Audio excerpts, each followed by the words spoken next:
Right ఇక గత 11 రోజులుగా పూజలు అందుకున్న గణనాథులు వడివడిగా గంగమ్మ ఒడిలోకి చేరుతున్నారు. రైట్ గణేష్ నిమజ్జనానికి సంబంధించి మరింత సమాచారాన్ని మా ప్రతినిధి ట్యాంక్ బండ్ నుంచి కిరణ్ లైవ్ లో అందించేందుకు సిద్ధంగా ఉన్నారు. కిరణ్ చెప్పండి, ట్యాంక్ బండ్ దగ్గర గణనాథులు గంగమ్మ ఒడిలోకి చేరడానికి వడివడిగా వస్తున్నారు. దీనికి సంబంధించి అప్డేట్స్ ఏంటి కిరణ్?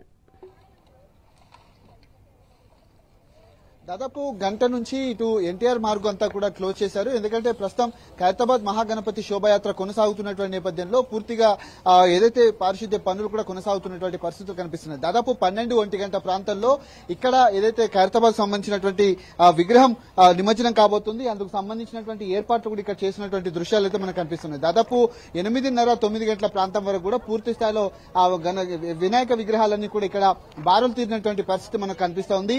కానీ ఇప్పుడు కొంత డైవర్ట్ చేశారు. అటు నెక్లెస్ రోడ్ వైపు కావచ్చు, అంతేకాకుండా ఎన్టీఆర్ మార్గ్ వైపు కూడా తరలించినటువంటి పరిస్థితులు మనకు కనిపిస్తుంది. ముఖ్యంగా ఆ విగ్రహాలకు సంబంధించి నిన్న సాయంత్రం వరకు 2 లక్షల విగ్రహాలు నిమజ్జనమయ్యాయి. ఈ రోజు ఉదయం వరకు కూడా దాదాపు మరొక 10,000 నుంచి 15,000 విగ్రహాలు నిమజ్జనమైనట్టుగా ఇటు జీహెచ్ఎంసీ అధికారులు అయితే చెప్తున్నారు. మరోవైపు పోలీసులు కూడా భారీగా బందోబస్తును కూడా ఏర్పాటు చేశారు. ఎందుకంటే మధ్యాహ్నం ఖైరతాబాద్ మహాగణపతి ఇక్కడ నిమజ్జనం కాబోతున్నటువంటి నేపథ్యంలో దాదాపు గంటన్నర పాటు ఇక్కడ పూజలు నిర్వహించిన తర్వాత టస్కర్ పైన వెల్డింగ్లు కూడా తొలగిస్తారు. వెల్డింగ్ పనులన్నీ కూడా తొలగించిన తర్వాత ఇక్కడ ఉన్నటువంటి క్రేన్ నెంబర్ 4 ద్వారా నిమజ్జన కార్యక్రమం అయితే కొనసాగుతుంది.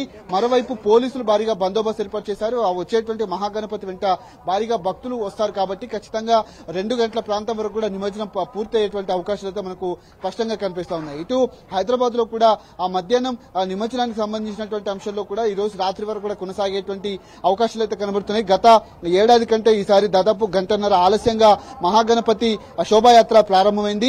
అది కూడా వడివడిగా ముందుకు సాగుతూ ఇటు వస్తున్నటువంటి సందర్భాలు మనకు కనిపిస్తా ఉన్నాయి. పూర్తి స్థాయిలో వినాయక విగ్రహాల నిమజ్జనానికి సంబంధించి గత ఏదైతే 3వ రోజు నుంచి కూడా పూర్తిగా వినాయక చవితి 3వ రోజు నుంచి వినాయక విగ్రహాల నిమజ్జనాలు పూర్తి స్థాయిలో కొనసాగుతా ఉన్నాయి. ఈ నేపథ్యంలోనే ఎక్కడికక్కడ ఏర్పాట్లు కూడా చేశారు. కానీ కొంత ప్రభుత్వం విఫలం చెందడంతో పూర్తిగా ఎక్కడికక్కడ బందోబస్తు కావచ్చు, లేకపోతే వినాయక విగ్రహాల తరలింపు కావచ్చు, వాటి అన్నిటిపైన కూడా ఎలాంటి జాగ్రత్తలు కూడా తీసుకోలేదు. కానీ ఇప్పుడున్నటువంటి సిచ్యువేషన్ లో కూడా కొంత వినాయక విగ్రహాలు త్వరగానే ముగించాలి, ఖచ్చితంగా నిమజ్జనాలు చేయాలని కూడా భావించారు.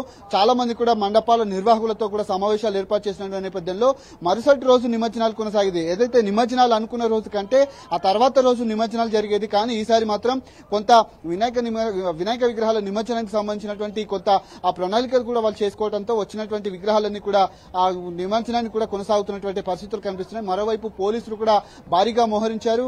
ఎక్కడికక్కడ విగ్రహాల నిమజ్జనానికి సంబంధించినటువంటి బందోబస్తును కూడా ఏర్పాటు చేశారు. వచ్చేటువంటి వాళ్ళకు కూడా ఏదైతే గైడ్స్ ఇస్తూ ఆ మైక్ లో అనౌన్స్ చేసినటువంటి దృశ్యాలు మనకు కనిపిస్తా ఉన్నాయి. ఇటు పారిశుద్ధ్య పనులు కూడా ఇటు జీహెచ్ఎంసీ కావచ్చు, హెచ్ఎండిఏ పనులు కూడా చేపడుతున్నటువంటి దృశ్యాలు మనకి ఇక్కడ కనిపిస్తా ఉన్నాయి. మరోవైపు ఇటు కేసీఆర్ పాటలతో పూర్తి స్థాయిలో ఎన్టీఆర్ మార్గం అంతా కూడా దాదాపు 9 గంటల ప్రాంతం వరకు కూడా కొంత నిమజ్జనానికి సంబంధించి డీజే పాటలతో వెళ్తున్నటువంటి సందర్భాలు అయితే మనకు కనిపిస్తా ఉన్నాయి. ఈ నేపథ్యంలోనే ఎక్కడికక్కడ వినాయక విగ్రహాల నిమజ్జనానికి సంబంధించి మరి కాసేపట్లోనే ఏదైతే 12-1 గంట ప్రాంతంలో ఇటు ట్యాంక్ బండ్ కు చేరుకున్నటువంటి అవకాశాలు అయితే కనిపిస్తున్నాయి. అంతేకాకుండా 2-2:30 ప్రాంతం వరకు కూడా పూర్తిగా ఏదైతే నిమజ్జనం కూడా మహాగణపతి నిమజ్జనం ఇక్కడ పూర్తయ్యేటువంటి అవకాశాలు అయితే కనిపిస్తా ఉన్నాయి.